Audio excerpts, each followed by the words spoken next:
Despite recent gold fluctuations, why is one of the world's most renowned investors not only holding on to his reserves, but actively increasing them? If you're a gold holder or thinking about acquiring gold, stay tuned till the end when we delve deeper into what this could mean for gold's future. Savvy investors may have noticed, despite some fluctuations, gold's remarkable resilience since February. What's driving this sustained performance? Experts point to growing concerns about America's skyrocketing national debt and declining fiscal health. Over the last 8 weeks, despite interest rates expected to remain at 23-year highs and a decrease in Middle East tensions, gold still has climbed 15%, rising and staying within $2,300 per ounce. It's great to see gold perform, but when gold is performing under economic headwinds, that means the stability of the economy is in question, and that could be a bigger problem for all of us. The 2020 deficit reached $3.1 trillion, an all-time record. The deficit the following year wasn't much better, hitting $2.7 trillion. And despite there being no crisis on the nation's radar screen, currently the Congressional Budget Office projects the annual deficit will average roughly $2 trillion a year over the next decade. The CBO additionally forecast the national debt currently closing in on $35 trillion to rise another 60% in just the next 10 years, topping $54 trillion. We're all concerned about where the national debt is heading in 10 years. But what's more alarming is what's happening right now. According to recent analysis by Bank of America, the nation's national debt is now growing at the stunning rate of $1 trillion roughly every 100 days. We tend to ignore these big numbers because it's hard to comprehend spending $1 trillion almost every 100 days.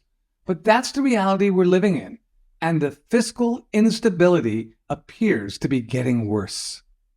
It is clear that some investors are using gold in hope of fighting instability as world gold demand rises in Q1, despite record high prices. The same Bank of America analyst who reported on the scary pace America's debt is rising is now suggesting that debt may be one of the drivers of gold's price surge. When gold was $2,077 per ounce, Michael Hartnett, chief investment strategist at Bank of America, said, "Little wonder debt debasement trades are closing in on all-time highs. Since then, gold has climbed $250 per ounce." Strategist after strategist also see the accelerated growth of U.S. debt as a price driver for gold. Concerns about the U.S. debt cycle, devaluation of money, and fiat money in particular, does drive the story and the narrative, said Brad Bechtel, global head of foreign exchange at Jefferies, who added, "Concerns about the debasing of fiat money is generally one of the drivers of the gold bugs."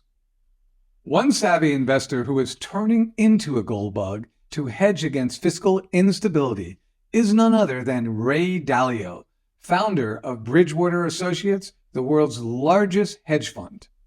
Dalio has a personal fortune estimated to be in excess of $15 billion. He connected the dots from national fiscal uncertainty to ownership of gold.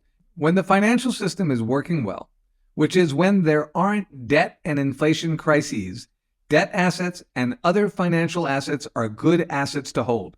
On the other hand, when the reverse is the case, gold is a good asset to own.